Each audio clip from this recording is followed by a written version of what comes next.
Anyone who has been in the automobile business for any length of time has overheard a guest state, "I don't want all those gadgets in my new car.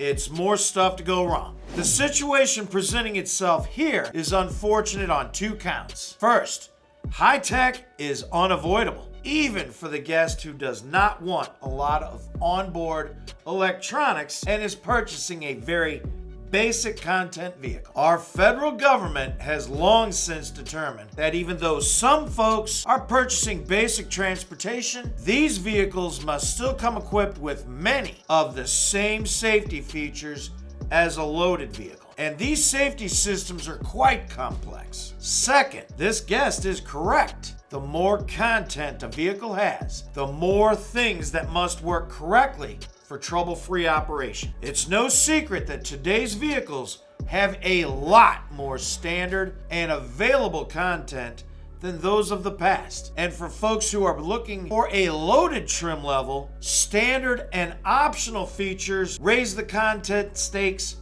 far higher. We've all had experience with failed electronics. Many of the common causes for failures include well understood issues related to things such as summertime heat, the vibration of bad roads, and the moisture created by humidity and rain.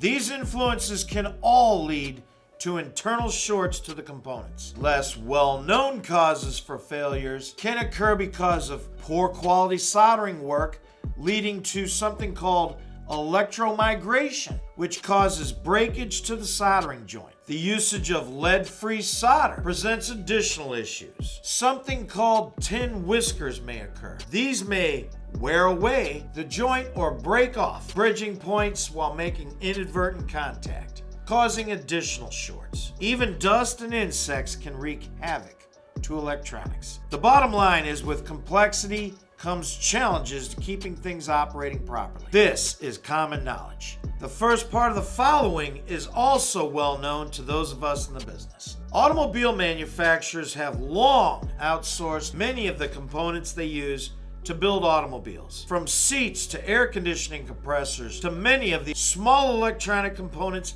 and much, much more. A particular automobile manufacturer may source components from 150 different component manufacturers. This saves cost. The automaker can bid these different component manufacturers against one another to procure the parts cheaper, and may rely on components built in regions where labor costs are lower. The automaker pays for the hardware and the embedded software contained in these parts. Now, the following is the little known area where problems crop up with high-tech features. It is the job of the automaker to ensure all of the parts and components sourced from 150 or more different manufacturers talk to each other. Much of the software used in these systems is proprietary to the manufacturer of said system. In other words, the automaker may only become aware there is a conflict between the embedded software of different systems after a problem arises. Then,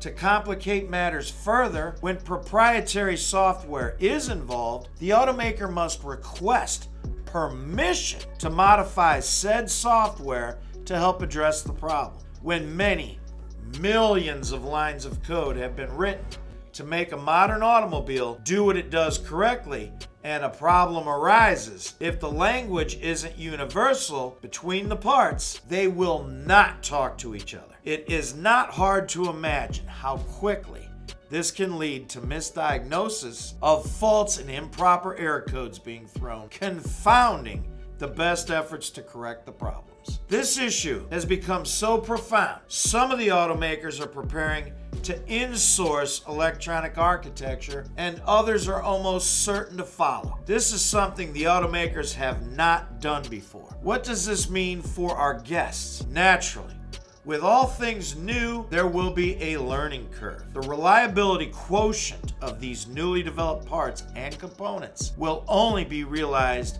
with the passage of time. Parts costs are certain to increase more than they have already due to the loss of the cost saving nature of outsourcing where these parts are concerned. Clearly, these considerations create a lot of additional uncertainty in a market already rife with so much turmoil. These matters, as well as many others, create a very opaque view to the future regarding vehicle operating expenses. Let's share some of this insight with our guests so that they may make more well-informed decisions. As always, the shelter our guests enjoy via our top shelf VSCs is substantial. Think about it.